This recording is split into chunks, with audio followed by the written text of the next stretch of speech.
মৌমাছি চাষ বা মৌমাছি পালন বিদ্যাকে বলা হয় এপিকালচার। মৌমাছি পালন ও মৌমাছি উৎপাদন, তা মৌমাছি পালন এবং মৌমাছি উৎপাদন হলো এপিকালচার। তারপরে আমাদের আছে পিচিকালচার, বাণিজ্যিক মাছ চাষ। যে বাণিজ্যিক মাছ চাষ বা বাণিজ্যিক মাছ চাষ বিদ্যাকে বলা হয় পিচিকালচার। যে পিচিকালচার হলো বাণিজ্যিক মাছ চাষ বা বাণিজ্যিক মাছ চাষ বিদ্যা হলো পিচিকালচার।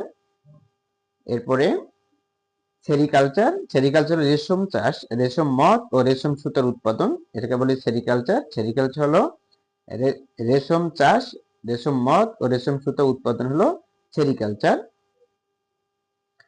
এরপরে হর্টিকালচার, হর্টিকালচার হলো ফল, শাকসবজি, ফুল ও শোভাময় উদ্ভিদের চাষ হলো হর্টিকালচার। হর্টিকালচার হলো ফল, শাকসবজি, ফুল ও শোভাময় উদ্ভিদের চাষকে বলা হয় হর্টিকালচার।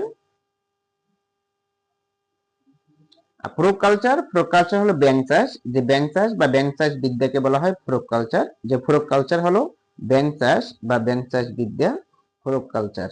ফ্রুট কালচার হলো ব্যাঙ চাষ বা ব্যাঙ চাষ বিদ্যাকে বলা হয় ফ্রুট কালচার। তারপরে প্রন কালচার, প্রন কালচার হলো চিংড়ি চাষ। যে চিংড়ি চাষ ও চিংড়ি চাষ বিদ্যাকে বলা হয় প্রন কালচার। যে প্রন কালচার হলো চিংড়ি চাষ, চিংড়ি চাষ বা চিংড়ি চাষ বিদ্যাকে বলা হয় প্রন কালচার। এভিকালচার, এভিকালচার হলো পাখি পালন বিদ্যা।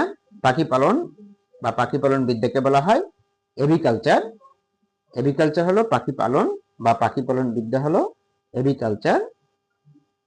তারপরে পোমোলজি, পোমোলজি হলো ফল চাষের বিজ্ঞান বা গবেষণা। ফল চাষ বিদ্যাকে বলা হয় পোমোলজি। পোমোলজি হলো ফল চাষ বা ফল চাষের বিদ্যা হলো পোমোলজি।